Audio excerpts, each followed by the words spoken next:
अशोक भारत के एक बहुत पावरफुल एम्परर थे। उन्होंने मौर्य साम्राज्य पर 268 बीसीई से 232 बीसीई तक राज किया। अशोक का राज ब्लडशेड और वायलेंस से भरा था।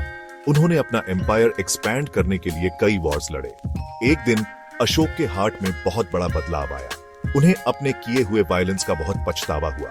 अशोक ने बुद्धिज्म अपना लिया और वायलेंस छोड़ दिया।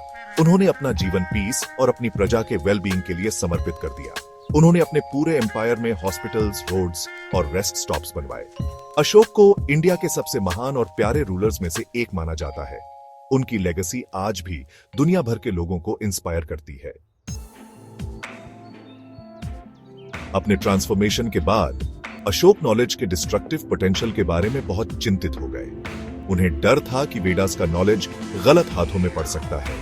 उन्होंने इस नॉलेज को प्रोटेक्ट और प्रिजर्व करने के लिए एक सीक्रेट सोसाइटी बनाने का डिसीजन लिया। इस सोसाइटी को 9 अननोन मैन के नाम से जाना गया। अशोक ने 9 ब्रिलियंट स्कॉलर्स और साइंटिस्ट्स को चुनकर इस सीक्रेट ब्रदरहुड में शामिल किया। उन्होंने उन्हें नॉलेज की 9 बुक्स की रक्षा करने का काम सौंपा। हर 9 अननोन मैन को नॉलेज की एक स्पेसिफिक बुक दी गई थी। ये बुक्स साइंस एंड टेक्नोलॉजी से लेकर साइकोलॉजी और वॉरफेयर तक बहुत सारे सब्जेक्ट्स कवर करती थी। पहले आदमी को प्रोपेगेंडा और साइकोलॉजिकल वॉरफेयर की बुक दी गई थी। दूसरे आदमी को फिजियोलॉजी और ह्यूमन बायोलॉजी के सीक्रेट सौंपे गए थे। तीसरे आदमी को माइक्रोबायोलॉजी और बायोटेक्नोलॉजी का नॉलेज मिला।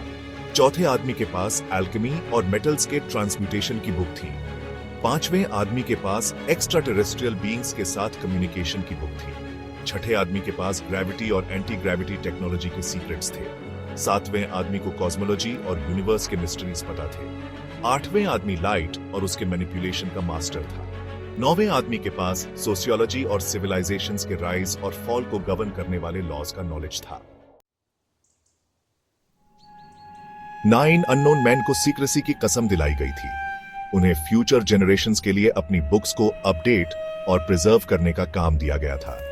लेजेंड के अनुसार इन आदमियों के पास एक्स्ट्रॉर्डिनरी लॉन्जेविटी थी, जिससे वो सेंचुरीज तक अपना नॉलेज पास ऑन कर पाए।